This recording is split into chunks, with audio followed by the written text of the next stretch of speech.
मैं डॉक्टर रोशान बोल रहा हूँ। अरे कुछ इंटर्न्स आने वाले हैं, उनका इंटरव्यू करना है। हाँ, मैं टाइम से पहुँच जाऊँगा 9:30 बजे तक। उसके बाद जितने भी मरीजों को देखना है ना, उनका लिस्ट तैयार रखना, उनको आराम से बिठाओ। अनन्या प्लीज जल्दी से नाश्ता दो, मुझे हॉस्पिटल के लिए देर हो रही है। अरे बाबा ये लो चाय। क्यों? ये रतन क्यों नहीं आया अभी तक? कहाँ जाएगा? कहाँ गया है? पेपर लेने तो गया है ना। यार टाइम क्यों लगा रहा है? साहब आज बहुत डांटेंगे, देर हो गई काफी। ये पेपर वाले रोज रोज मुझे डांट कि साहब ऑफिस ना निकल जाए। आप पता नहीं। अरे साहब ये आ गए लाट साहब लहराते हुए। आज तो डांट सुनने को मिला। ये लो साहब। पेपर लाने में 1 घंटा लगता है क्या? वो साहब रहने दो ना रुशान, अब जल्दी से अपना फेवरेट कॉलम पढ़ो और निकलो यहाँ से, ओके? हाँ वही ढूंढ रहा हूँ, फेवरेट कॉलम। ये क्या?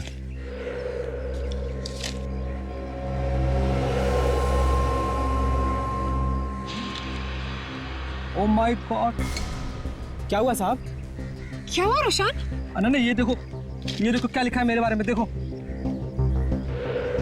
बड़े दुख के साथ हमें आपको सूचित करना पड़ रहा है कि डॉक्टर ईशान की 10 फरवरी को एक सड़क हादसे में मौत हो गई। चीके रोड पर एक बड़ी लॉरी ने उन्हें कुचल दिया।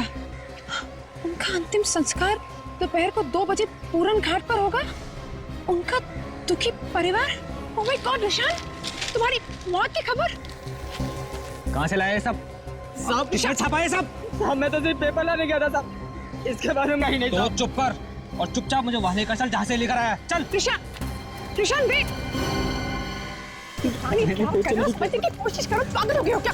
कितनी हिम्मत हो गई मजाक करने की? हाँ साहब किधर बता, देखता हूँ मैं तेरा कौन। वो दुकान से खरीदा था साहब। चल। क्या से खरीदा? हाँ साहब। ईशान प्लीज देखो, सब लोग देख रहे हैं, बवाल मत करो। देखो, तुम्हारी हिम्मत कैसे हो गई है मेरी मौत की खबर छापने की? हाँ भाई साहब कौन सी खबर, कैसी खबर की बात कर रहे हो आप? ये इस खबर की बात कर रहा हूँ मैं। ईशान ये क्या कर रहे हो? ईशान छोड़ो उसे। तू मेरा एक्सीडेंट कराएगा? मेरे पास हरा रखा है कहाँ से? ईशान पागल हो गया क्या? समझने की कोशिश करो, वो गरीब आदमी कहाँ से खबर छुपा? देखता हूँ तू मुझे कैसे मरवाता है। शांत हो जाओ। कहाँ तेरा ट्रक? बुला तेरे ट्रक को। भाई साहब प्लीज। अरे मैडम ले जाइए, ये भाई साहब पागल हो गई क्या? कहाँ तेरा ट्रक?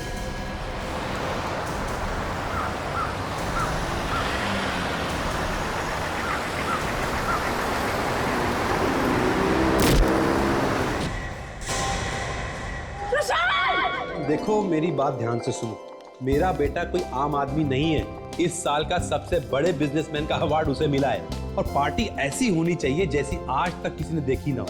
समझ गए? अच्छा सुनो, तुम अपने पार्टी का इंतजाम करने वाले को मेरे घर भेज दो, मेरा बेटा उसे सब कुछ समझा देगा, ठीक है? ओके। अरे शामू, शामू कहाँ चला गया ये? कभी कभी तो लगता है कि मैं इस घर का नौकर हूँ और कब से घंटी बज रही है, तुम लोगों में इसको हिल नहीं रहा है।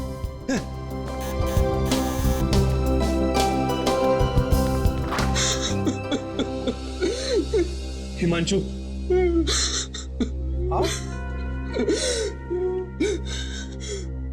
क्या बात है, तुम रो क्यों रहे हो? क्या बात है? अंकल आपने बताया भी नहीं, मैं कोई पराया थोड़ी ना अंकल, मैं भी तो आर्यन के दोस्त हूँ अंकल। मैं जानता हूँ लेकिन हुआ क्या है वो तो बताओ। आर्यन की मौत हो गई और ये बात मुझे अखबार से पता चल रही है। तुम्हारा दिमाग तो नहीं खराब हो गया है? नहीं अंकल, मेरा कोई दिमाग नहीं खराब हुआ। ये देखिए इस अखबार में क्या छपा है। बड़े दुख के साथ सबको बताना पड़ रहा है कि 10 फरवरी की रात को अचानक आग लग जाने की वजह से मेरे बेटे आर्यन की मौत हो गई है। आज शाम 4 बजे घर में एक प्रार्थना सभा रखी गई है जिसमें उसकी आत्मा की शांति की पूजा की जाएगी। अरे अंकल संभालिए अपने आप को, संभालिए। हिमांशु ये किसी ने मजाक किया है। मेरा बेटा आर्यन तो जिंदा है, वो अपने कमरे में है। व्हाट? वही तो मैं कह रहा हूँ। आर्यन, ये बता मजाक किसने किया अंकल? वही तो मैं सोच रहा हूँ। आर्यन बेटा, आर्यन बेटा, बेटा दरवाजा खोलो। आर्यन तुम ठीक तो हो ना? मेरे बेटे कुछ हो तो नहीं गया? आर्यन, आर्यन,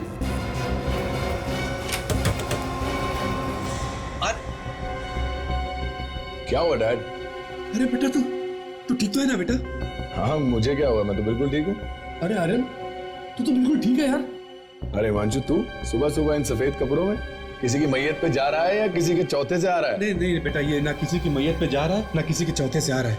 तो ये देख, ये हिमांशु जो पेपर लेके आया उसमें तेरे बारे में क्या लिखा है? मेरे बारे में? हाँ तेरे बारे में। ये देखो क्या? ये देख।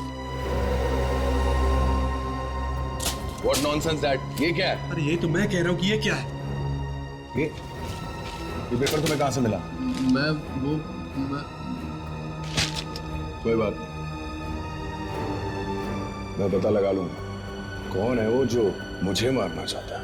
बढ़िया। अरे अरे आर्यन, आर्यन बेटा।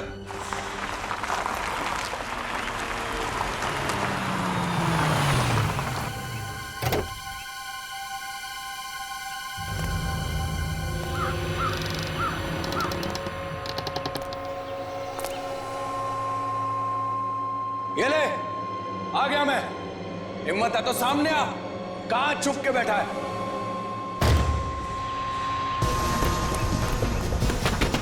कौन है?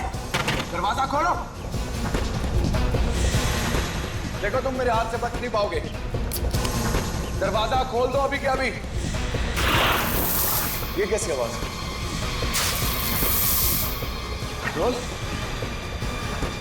क्या चाहते हो तुम? दरवाजा खोलो, दरवाजा खोलो प्लीज।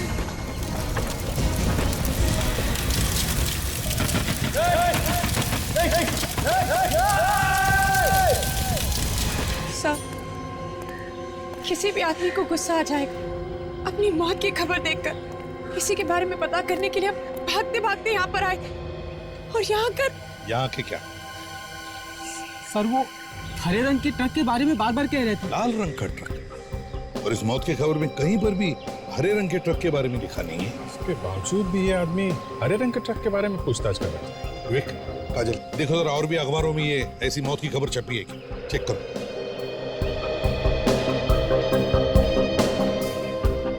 और तुम, कहीं तुम तो शामिल नहीं हो इस चक्कर में? नहीं साहब, मैं इस बारे में कुछ भी नहीं जानता। सर ये रास्ता बंद है और ट्रक वाला एक्सीडेंट करने के बाद इसी रास्ते से भागा सर। और कुछ लोगों ने उसका नंबर नोट किया। उसका नंबर है MH04 DD3281। गुड, काम करो, कंट्रोल रूम में फोन करके इस ट्रक के बारे में बताओ। सर, किसी भी अखबार में ऐसी कोई खबर नहीं छपी। तो फिर रतन जी बताओ, यही अखबार लेकर तुम डॉक्टर रुशान के पास कैसे गए कि खबर छपी है? सर वाकई में मैं कुछ नहीं जानता। सर मुझे लगता है इन दोनों के पेट में बहुत कुछ छुपा है। ठीक से उगल नहीं रहे हैं दोनों। मैं तो दौड़ते हुए यहाँ पे आया और इसे पेपर मांगा, पर इसने पेपर दिया ही नहीं। क्यों नहीं दिया? सर ये पेपर सही करने में व्यस्त था। एक औरत खड़ी थी साहब यहाँ पे, वही पेपर पढ़ रही थी जो साहब पढ़ते थे, उसी ने मुझे पेपर दिया। कौन थी ये औरत? मैं नहीं जानता साहब। तुम जानते हो? नहीं, मैं नहीं जानता। दिखने में कैसी थी औरत? मेरे ख्याल से 25 से 30 साल की उम्र की होगी, और उसने साहब बड़ा सा चश्मा पहन रखा था। 25 से 30 साल की उम्र की औरत, बड़ा चश्मा पहने हुए है। हेलो, हाँ इसे भी प्रतिमा। अच्छा, कहाँ पर? ठीक है, हम लोग पहुंचते हैं। अभिजीत, चारकोप में एक फैक्ट्री में आग लगी है जिसमें एक आदमी की मौत हुई है। मैं और काजल हम लोग वहां पर जाते हैं। तब तक तुम लोग यहाँ आसपास इस ट्रक के बारे में देखो, कुछ पता चलता है।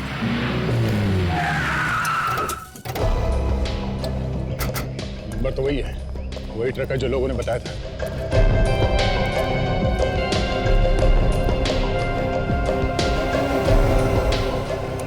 ड्राइवर गायब है। अगर उसने जानबूझ के मारा है तो ट्रक छोड़ के कहां भाग गया? बच के जाएगा कहां, वो पकड़ा तो जाएगा ही।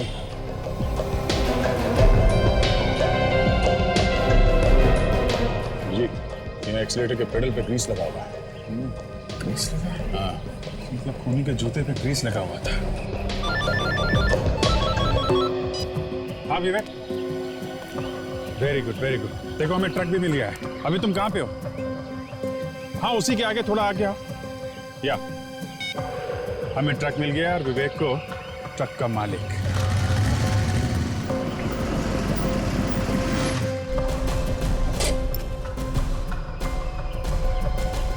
सर, हाँ आइए। इस ट्रक का मालिक सर। एक बार बताओ, ट्रक कौन चला रहा था? कौन है ड्राइवर आपका? एक औरत थी सर वो। ट्रक औरत चला रही थी? कौन है वो? जानते हैं आप उसे? मैं तो उसे नहीं जानता हूँ सर। तुमने पूछा नहीं उस औरत को ट्रक कहाँ लेके जा रही? मैंने रोकने की कोशिश की सर, लेकिन वो मेरे तरफ देखी और चली गई। आप मालिक हो और आपको मालूम नहीं ड्राइवर कौन है? हमारा ड्राइवर जो शंभू था सर, आज वो काम पर नहीं आया था और ड्राइवर एजेंसी वालों ने सर उस औरत को भेजा था यहाँ पर। कैसी दिखती थी वो? कोई 25-30 साल की वो रही होगी सर, और एक बड़ा सा चश्मा लगा रखी थी सर। अभिजीत, कहीं ये वही औरत तो नहीं जिसने रतन को अखबार दिया और डॉक्टर रुशान को कुचल दिया ट्रक से? हो सकता है। तो ये औरत हाथ आएगी तभी आगे की कहानी पता चलेगी।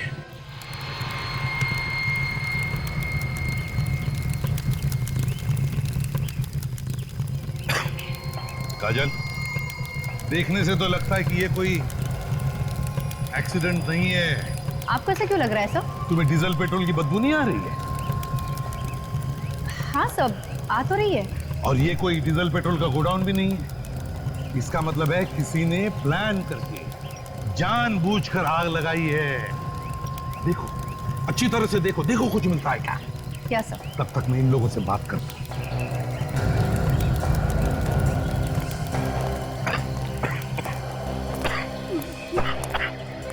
जब ये आग लगी तब तुम कहाँ थे? सर मैं तो रास्ते से जा रहा था, अचानक यहाँ पर देखा तो यहाँ पर आग लगी हुई थी और किसी के चिल्लाने की आवाजें आ रही थी। चिल्लाने की आवाज सुनी तो तुमने बचाने की कोशिश नहीं की? सर मैंने पूरी कोशिश की पर कोई आया ही नहीं। आग पूरी तरह से फैल चुकी थी। मैंने मदद के लिए बुलाया भी लेकिन कोई आया नहीं। फिर? बस ये गाड़ी खड़ी थी यहाँ पर और उस गाड़ी के पेपर के जरिए ही मैंने इन लोगों को यहाँ पर बुलाया। इन लोगों? वैसे आप कौन है? मैं हर्षवर्धन, आर्यन का पिता। आई एम सॉरी हर्षवर्धन जी। और ये कौन है? ये हिमांशु है, आर्यन का दोस्त। क्या लगता है आपको हर्षवर्धन जी, ये आग लगी कैसे होगी? सर मेरा बेटा इतना कमजोर नहीं था, वो अपने आप को मार नहीं सकता था। ये आग लगाई गई है और उसे मारा गया है सर। किस पर शक है आपको? कोई अंदाजा है किसने किया होगा? जिसने पेपर में उसके मरने की खबर दी थी उसी ने किया होगा। पेपर में मौत की खबर छपवाई थी? ये देखिए। माय गॉड, बिल्कुल वैसे ही जैसे डॉक्टर रुशान की मौत की खबर छपी थी। ये पेपर भी उसी कलर का। आप में से कोई डॉक्टर रुशान को जानता है? नहीं सर। ये पेपर कहाँ से मिला? जब मैं सुबह मॉर्निंग वॉक के लिए पार्क में गया तो वहाँ एक औरत ने मुझे पेपर दिए सर। औरत ने दिया? कौन थी वो? मुझे नहीं पता सर वो कौन थी। अरे अनजान औरत से आपने पेपर ले लिया ऐसे ही? क्यों? सर उसने कहा कि इस पेपर में तुम्हारे लिए कुछ है तो मैंने पेपर ले लिया सर। दिखने में कैसी थी वो औरत? तकरीबन 25 से 30 साल उम्र रही होगी और हाँ एक मोटा सा चश्मा लगाया था उसने, बड़ा सा। बड़ी अजीब बात है, रुशान की मौत की खबर भी ऐसे ही पेपर में छपी थी और अब आर्यन की मौत की खबर भी ऐसे ही। कहीं ये दोनों मौतों में कोई संबंध तो नहीं है क्या? ये चक्कर सर यहाँ आइए।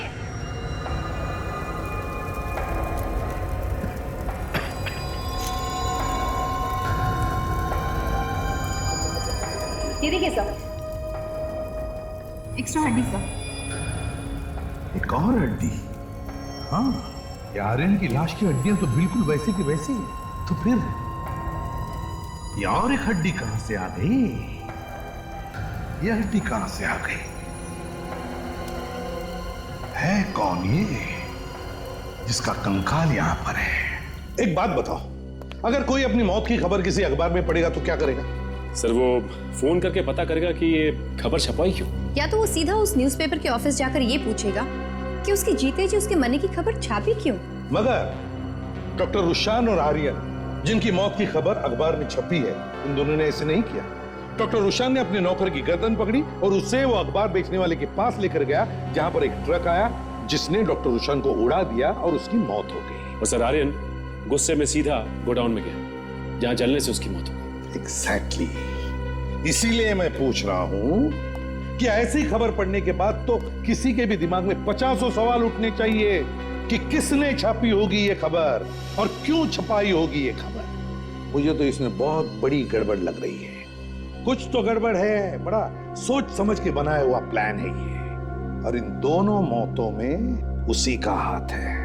वो औरत जो वो ट्रक चलाती है, उसी औरत ने डॉक्टर रुशान के नौकर के पास वो अखबार की कॉपी दी जिसमें डॉक्टर रुशान की मौत की खबर छपी थी।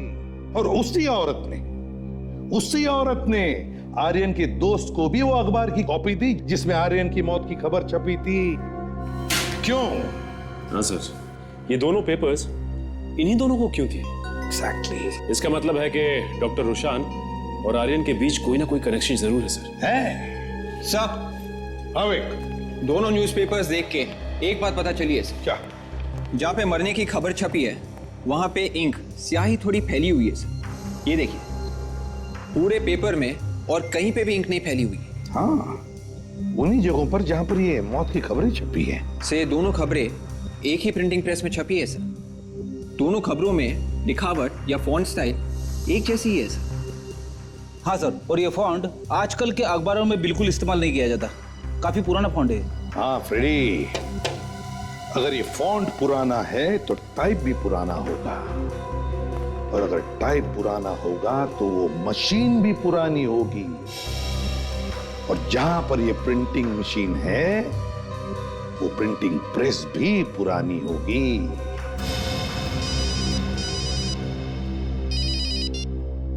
हाँ सारूंगे, चलो ये तो पता चल गया कि हड्डियां किसी आदमी की है, औरत की नहीं। हाँ बॉस, ये एक आदमी है और इसकी उम्र 30 से 35 साल के आसपास। सारूंगे, तुम इसी आदमी की बात कर रहे हो ना? हाँ बॉस, इसी की बात कर रहा हूँ, क्योंकि ये तो हमें पता है कि ये हड्डियां आर्यन की। लेकिन सर, ये कैसे पता चला कि ये आर्यन ही? दांतों से यार, और कैसे? ठीक है, ये वाला एक्सरे इसके दांतों का मैंने घर से मंगवाया, और ये वाला एक्सरे मैंने यहां पर लिया। ये दोनों दांतों के एक्सरे एक जैसे हैं, मैच करते हैं। इसका मतलब साफ है बॉस, ये आदमी आर्यन ही है। तो कहीं ऐसा तो नहीं कि आर्यन इस आदमी से मिलने गया हो, वहां पर किसी ने आग लगा दी और दोनों उसी आग में जलकर मर गए? नहीं बॉस, ऐसा नहीं हो सकता है, क्योंकि इस आदमी को आर्यन से मुलाकात का वक्त ही नहीं मिला होगा, क्योंकि इसकी मौत आर्यन की मौत से लगभग 4 से 5 साल पहले हो चुकी। 4-5 साल पहले? बिल्कुल, इसकी हड्डियां देखो काफी ब्रिटल है, जगह जगह से टूट फूट भी गई। मतलब जब आग लगी ये आदमी पहले ही मरा हुआ था। एग्जैक्टली कहा, यह आदमी मरा हुआ भी था और जला हुआ भी था। दरअसल इस बेचारे की जिंदगी में जलने के अलावा और कुछ नहीं था। मौत तो इसकी तभी हो गई थी जब ये पहली बार जला था, दूसरी बार तो सिर्फ इसकी हड्डियां जली। मतलब इस जगह पर 2 बार आग लगी थी। इसका चेहरा तो बना सकते हो ना सारूंगे? नहीं बॉस, मुश्किल है। क्यों? इसकी खोपड़ी की हड्डियां देखो काफी टूट गई हैं, और एक बात और, इसकी खोपड़ी की हड्डी को देखने से पता चलता है कि इस आदमी के मुंह पर किसी भारी चीज से वार किया गया। इसका मतलब इसका किसी ने खून किया था? बिल्कुल सर। हाँ तारिका। सर, ट्रक के अंदर से जो जूते का निशान मिला है आप लोगों को, और उसमें जो मिट्टी लगी हुई थी, इस मिट्टी में हमें इंक मिली है। स्याही जो न्यूज़पेपर छपने में काम आती है? हाँ सर।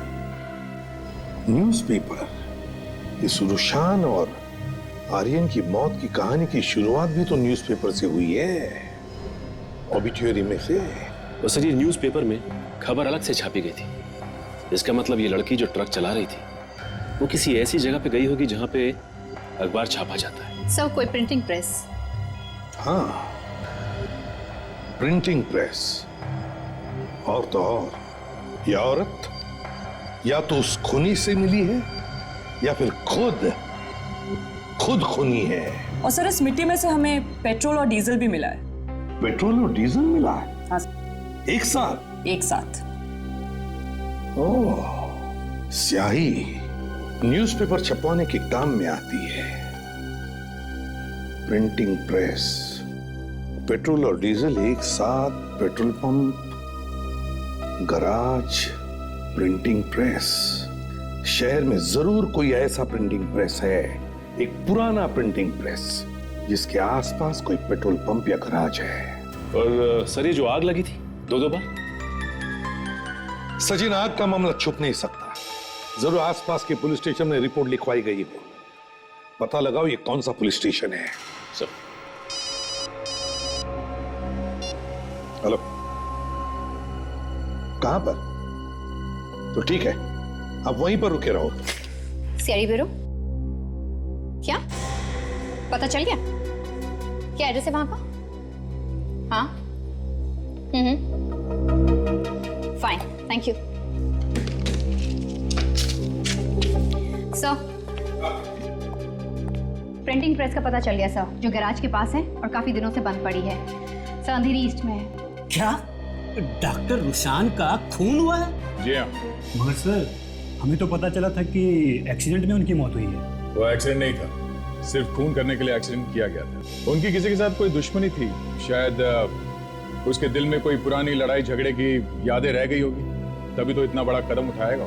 सर, हम लोग 2006 से उनके साथ काम कर रहे थे और जब से उन्होंने अपना बिजनेस यहाँ पर खोला था तब से लेकर आज तक उन्होंने अपने अमेरिका के बिजनेस के बारे में हमें कुछ भी नहीं बताया। सर, मुझे तो नहीं लगता कि उनका अमेरिका में कोई बिजनेस होगा। तुम्हें ऐसा क्यों लगता है? क्योंकि जब भी अमेरिका से कोई ऑर्डर आता था तो उनके चेहरे का रंग उड़ जाता था और वो साफ मना कर देते। कमाल, जो आदमी अमेरिका से यहाँ पे आया हो बिजनेस करने, वो अमेरिका के नाम से क्यों घबराएगा? सर, उनकी किसी से कोई दुश्मनी नहीं थी, ये बात मैं दावे के साथ कह सकता हूँ। सर, वो अपने काम से काम रखते थे, ज्यादा दोस्त भी नहीं थे उनके। डॉक्टर साहब, एक खून हुआ है, खून, और बिना बात के कोई खून नहीं करेगा, कुछ तो हुआ है। ऐसा तो उन्होंने कुछ बताया नहीं हमें। ये डॉक्टर रुशान कब से काम करते थे यहाँ पे? 2006 से काम कर रहे थे सर। अमेरिका से आने के बाद उन्होंने हमारा अस्पताल ही ज्वाइन किया था। वो अमेरिका से आए थे? हाँ सर, डॉक्टर रुशान एनआरआई थे और वो हार्ट के बहुत ही अच्छे सर्जन थे, दिल के डॉक्टर। एनआरआई थे और दिल के डॉक्टर भी थे? हाँ सर। तो कहीं ऐसा तो नहीं कि उनके हाथों किसी मरीज की मौत हो गई हो ऑपरेशन करते करते और उसके रिश्तेदारों ने बदला ले लिया? सर, कहीं ऐसा तो नहीं आर्यन वहां से कोई अपराध करके आया हो? ये बात हो सकती है, लेकिन अभी तक तो हमें उसके बारे में कुछ खास जानकारी है नहीं। आर्यन के पिता को भी उसके बारे में कुछ ज्यादा मालूम नहीं है। सर, कोई मरीज तब मरेगा ना जब वो किसी का ऑपरेशन करते। अमेरिका से यहाँ आने के बाद उन्होंने एक भी दिल का ऑपरेशन नहीं किया था सर। हार्ट का सर्जन अमेरिका से आया और एक भी ऑपरेशन नहीं किया, तो फिर वो करते क्या थे यहाँ? एक्चुअली बात ये थी सर कि जब से वो अमेरिका से यहाँ आए थे उन्हें एक अजीब सी बीमारी हो गई थी। उनके हाथ कांपा करते थे और हाथों की मसल्स भी अकड़ गई थी, इसलिए उनसे कहा गया था कि वो सिर्फ ऑफिस का कामकाज ही देखें। हमें जरा आप अपने कंपनी के पेपर्स दिखाइए, शुरू से लेके आज तक, रजिस्ट्रेशन से लेके आज तक के जितने भी डॉक्यूमेंट्स हैं सब। कितने सालों से देखभाल कर रहे हो यहाँ पर? सब 5 साल से हैं हम यहाँ पर। 5 साल से? जी साहब। और 5 साल में तुमने कभी मालिक को देखा ही नहीं? नहीं साहब, कभी जरूरत महसूस नहीं हुई। पगार टाइम पर मिल जाती है और क्या हमें चाहिए बस। ये पगार देता कौन है तुम्हें? ये तो साहब हमें मालूम नहीं, बस इतना मालूम है कि कोई ट्रस्ट इसकी देखभाल करता है। तो मालिक ट्रस्ट है क्या? ये तो हमें ज्यादा कुछ मालूम नहीं, बड़े लोगों के बड़े चक्कर होते हैं साहब। बस इतना मालूम है कि ये प्रेस किसी कंपनी के नाम पर, अब वो कंपनी बंद हो गई तो बाद में ट्रस्ट के हाथ में चली गई साहब। अब कंपनी का क्या चक्कर है साहब, हमें कुछ नहीं मालूम। मालूम क्या है? पगार लेना खाली, कुछ नहीं मालूम।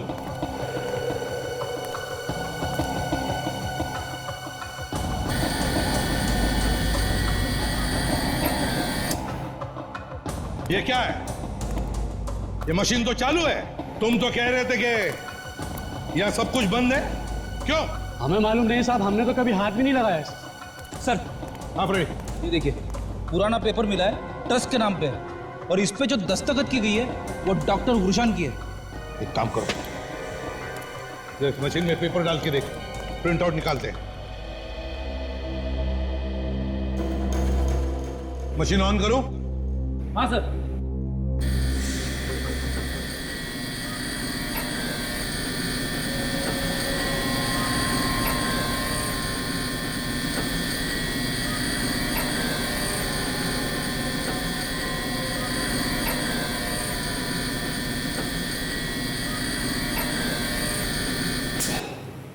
छप गया पेपर।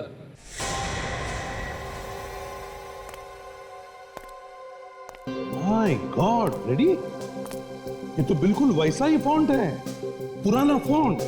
और ये देखो, स्याही भी फैली हुई है। तो बिल्कुल वैसा ही फॉन्ट है जैसे उस मौत की खबर में छपी हुई थी उस अखबारों में। हाँ सर। और फ्रेडी, या दस्तखत डॉक्टर रुशान की है, तो कहीं ऐसा तो नहीं कि ये प्रेस का मालिक डॉक्टर रुशान ही है? हो सकता है सर। एक बात बताओ, ये प्रेस बंद क्यों है? साहब हमें कुछ मालूम नहीं है साहब, बस इतना जानते हैं कि यहाँ के मालिक यहाँ से सब कुछ बेच के कहीं बाहर गांव चले गए साहब, और वहां पे कोई नया धंधा जमा लिया है साहब, बस। तुम्हें कुछ भी नहीं मालूम? अच्छा, ये पता है किसी को देखा है तुमने यहाँ पर आते हुए? किसी औरत को 25-30 साल के बीच में जो जाड़े जाड़े ग्लासेस पहनती है? याद करके बताओ। नहीं साहब, हमारे रहते यहाँ कोई नहीं आया साहब, किसी की हिम्मत ही नहीं है साहब यहाँ आने की। किसी की हिम्मत ही नहीं आई? जी सर। चलो जाओ यहां से, कुछ मालूम नहीं, पगार लेना जानते हो। अगर डॉक्टर रुशान इस प्रेस का मालिक है तो क्या डॉक्टर रुशान ने खुद की मौत की खबर छपवाकर अपने आप को भेज दी? वो औरत कौन है जिसने वो दोनों अखबार डॉक्टर रुशान और आर्यन को भेज दी जिसमें उनकी मौत की खबर छपी थी? डॉक्टर रुशान और आर्यन दोनों एनआरआई थे, दोनों एक ही साल इंडिया आए थे। एक सर्जन था और एक बिजनेसमैन। हाँ सर, ये दोनों के दोनों 2006 में इंडिया आए थे सर। और डॉक्टर रुशान ये एक हार्ट सर्जन थे, लेकिन उसने कभी भी कोई सर्जरी नहीं की सर, किसी का भी दिल खोल के नहीं देखा सर। हार्ट सर्जन था और एक भी हार्ट सर्जरी नहीं? हाँ सर, उसका कहना था कि उसके हाथ में कुछ प्रॉब्लम है। ओह, हाथ में प्रॉब्लम था। अच्छा, और ये आर्यन? ये आर्यन अमेरिका से आया था सर। ये एक बिजनेसमैन था, कोई भी ऑर्डर्स नहीं लेता था। कोई भी इंटरनेशनल ऑर्डर नहीं लेता था? क्यों? पता नहीं सर, लेकिन इसने कभी कोई ऑर्डर नहीं लिया सर। बड़ी अजीब बात है। एक हार्ट सर्जन है जिसने एक भी सर्जरी नहीं की, और दूसरा एक बिजनेसमैन है जो इंटरनेशनल ऑर्डर लेने से घबराता था। दोनों के बारे में ये चक्कर क्या है? एक काम करो, जिस यूनिवर्सिटी से डॉक्टर रुशान ने मेडिकल की डिग्री पाई है उस यूनिवर्सिटी से पता लगाओ क्या वाकई इस रुशान ने मेडिकल की डिग्री वहां पे पढ़ाई करके पाई है क्या? पता चल गया सर, डॉक्टर रुशान के बारे में पता चल गया। क्या पता चला? ये देखिए सर, असली डॉक्टर रुशान नहीं है। वो फोटो किसी और का है। हाँ सर, रिकॉर्ड्स में तो ये डॉक्टर रुशान ही दिख रहा है सर। इसका मतलब है सचिन जिसका खून हुआ था वो डॉक्टर रुशान नहीं था, वो कोई और ही था जो डॉक्टर रुशान बनकर रह रहा था। सर, पुलिस रिपोर्ट से पता चला है कि जिस गोडाउन में आर्यन जल के मरा था उसी गोडाउन में 2006 में भी आग लगी थी। 2006 में? पता चला कैसे आग लगी थी? सर, रात का वक्त था, बारिश का मौसम था, अचानक बिजली कड़की और आग लग गई। अचानक बिजली कड़कने से आग लगी थी? ये रिपोर्ट किसने लिखवाई थी? सर, गोडाउन के पास में एक गेस्ट हाउस है, वहां के लोगों ने ये सब देखा और रिपोर्ट कर दी।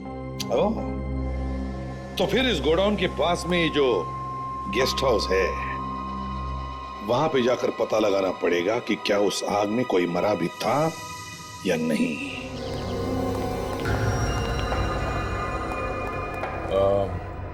कुछ साल पहले यहाँ पास में चारकोल फैक्ट्री में आग लगी थी। हाँ हाँ, तो बिजली कड़कने से आग लगी थी। लेकिन आप लोग? हम लोग सीआईडी से। आप जरा ये फोटो देखिए।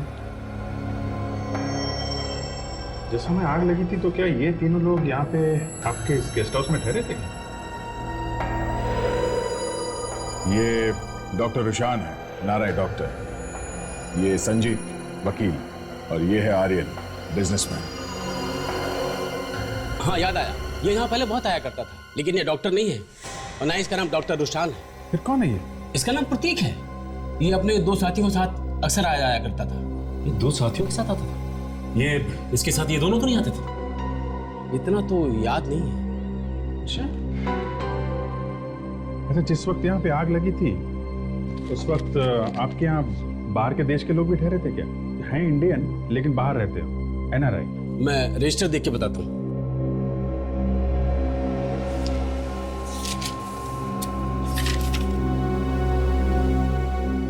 ये देखिए, ये 3 NRI उस वक्त यहाँ ठहरे हुए थे, शायद अमेरिका से आए थे। डॉक्टर रोशान, आर्यन और संजीत। जब आग लगी थी उस वक्त असली डॉक्टर रोशान, संजीत और आर्यन यहाँ ठहरे थे, और उसी वक्त ये नकली डॉक्टर रोशान, मतलब प्रतीक, वो भी यहाँ ठहरा था अपने 2 साथियों के साथ। काजल, मुझे तो लगता है ये तीनों चोर होंगे, नाम बदल के रह रहे होंगे। सर अगर ये तीनों चोर हैं तो इनकी फोटोग्राफ्स वगैरह हमारे रिकॉर्ड्स में जरूर होगी। हाँ, क्यों नहीं? मुझे तो धक्का लगा है सर, ये सुनकर कि मेरा रुशान असली रुशान नहीं था। धक्का तो हमें भी लगा था, लेकिन आप तो शादी करने निकली थी उसके साथ। जी हाँ सर, बच गई मैं। हाँ, बच तो गई, लेकिन उसके बारे में काफी कुछ जानती होगी। नहीं सर, मैं उसके बारे में कुछ ज्यादा नहीं जानती। तो क्या बिना जाने उससे शादी करने निकली थी? सर मैं तो अभी मिली थी उससे 6 महीने पहले। उसने बताया कि इस दुनिया में उसका कोई भी नहीं है। जितना उसने बताया मुझे बस उतना ही पता है। उसका कोई दोस्त था जिसके बारे में तुम जानती हो? हॉस्पिटल स्टाफ के अलावा तो उसका और कोई भी दोस्त नहीं था। चलो कोई बात नहीं। और आप हर्षवर्धन जी, आर्यन के बारे में क्या जानते हैं? मैं तो खुद हैरान हूं जब से आप लोगों से पता चला है कि आर्यन मेरा बेटा नहीं बल्कि कोई और था। मतलब आप दोनों भी अंधेरे में थे? ये क्या है? ओहो, तो ये बात है। सर आप रेडी? ये देखिए सर।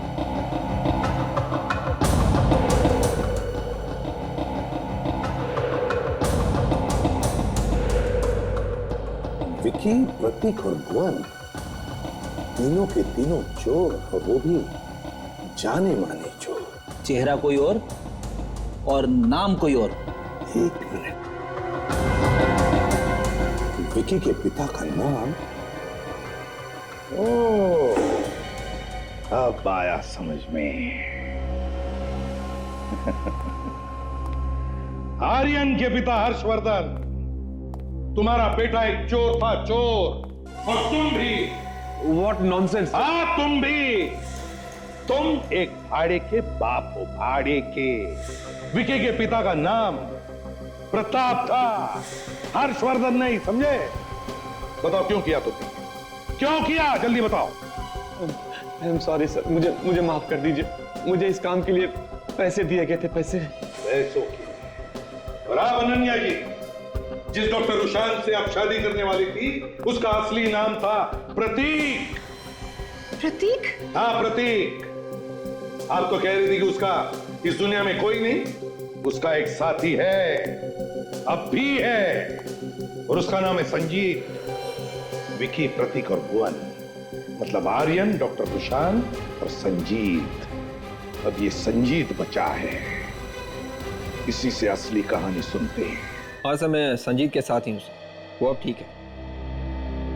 आप फिक्र मत कीजिए सर, मैं उसके पास ही रहूंगा। ठीक है सर, मगर हुआ क्या सर? क्या? चोर है? ओके सर, या।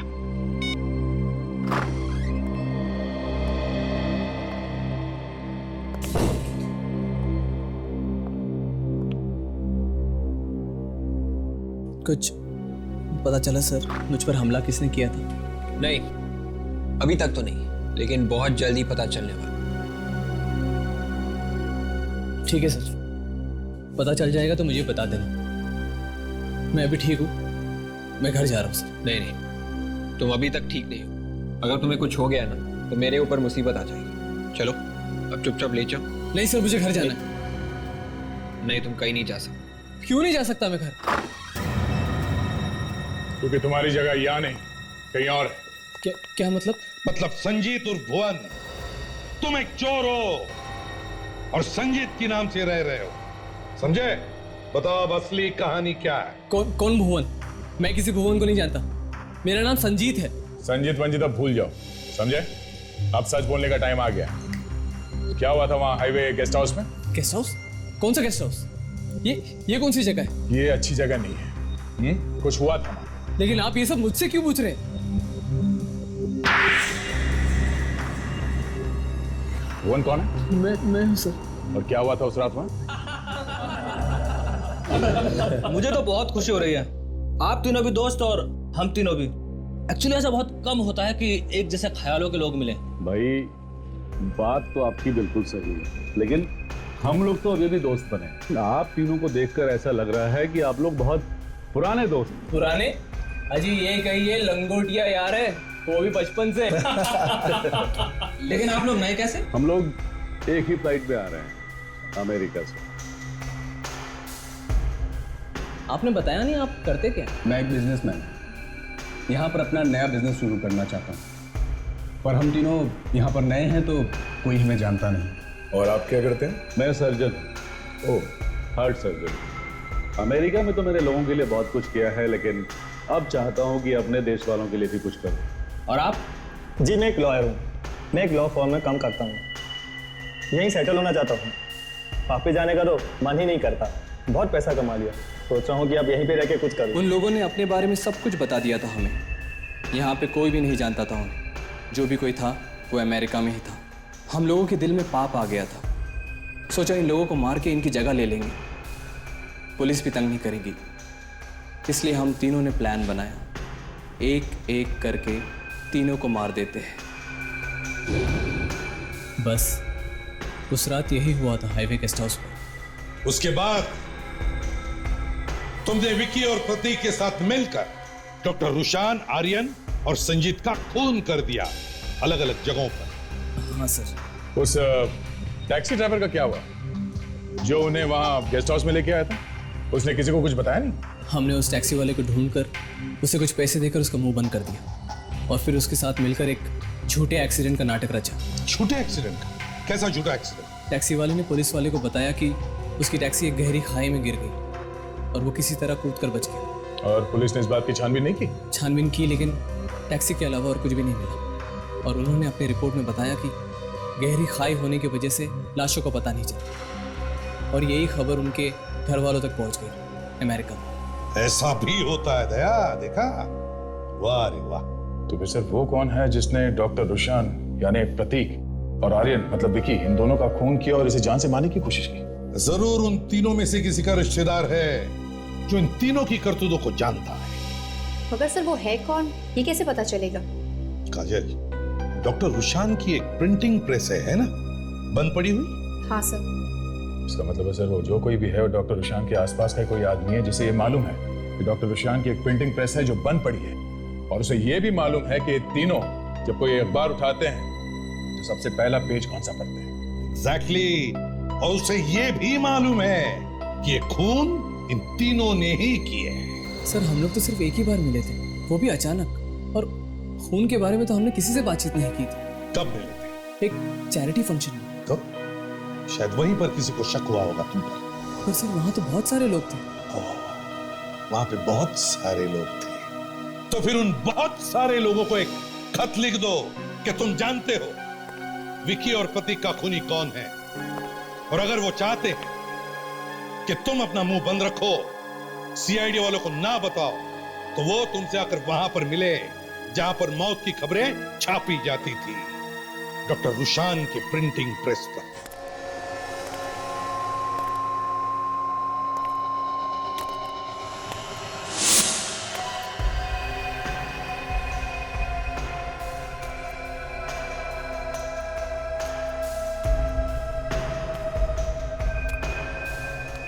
तुम? हाँ मैं। खुशी हुई मुझे देखकर या नहीं? तुम मुझे क्यों मारना चाहती हो? अपना हिसाब बराबर करने के लिए। कौन सा हिसाब? तुमने और तुम्हारे दोस्तों ने मिलकर मेरे होने वाले पति डॉक्टर रुशान को मारा था, और वो प्रतीक डॉक्टर रुशान बनकर घूम रहा था। पर तुम प्रतीक को तो मार ही चुकी हो, और मेरे पीछे क्यों पड़ी हो? और तुम्हारा बदला तो पूरा हो गया। नहीं, मेरा बदला तो अब पूरा होगा जब मैं तुझे तेरे दोस्तों के पास पहुंचा दूंगी। प्लीज।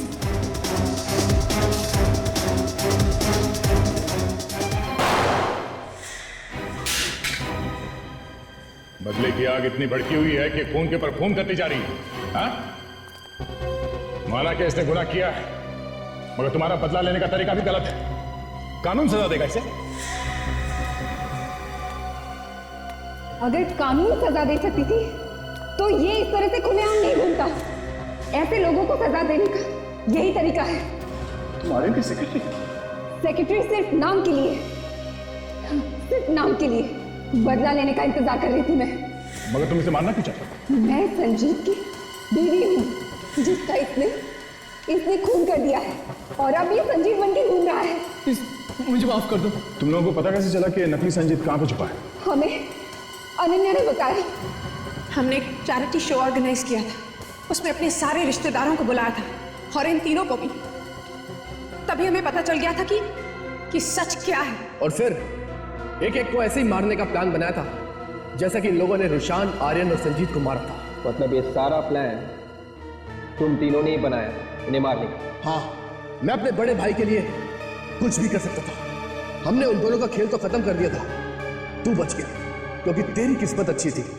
लेकिन आज तू नहीं बचेगा। आज मैं तुझे सीआईडी के सामने मारूंगा।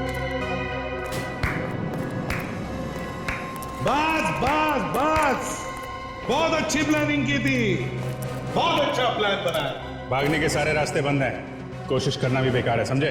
चुपचाप अपनी गन फेंक दो, ले लो गन। ये तो बहुत नसीब वाला निकला सर। इसकी वजह से इन लोगों की किस्मत खराब हो गई। अगर ये नहीं बचता तो शायद तुम लोग कुछ दिन और हमसे बचे रहते। दो खून किए तुम लोगों, दो खून। अब जेल में सड़ते बैठना, फांसी का ऑर्डर आने तक।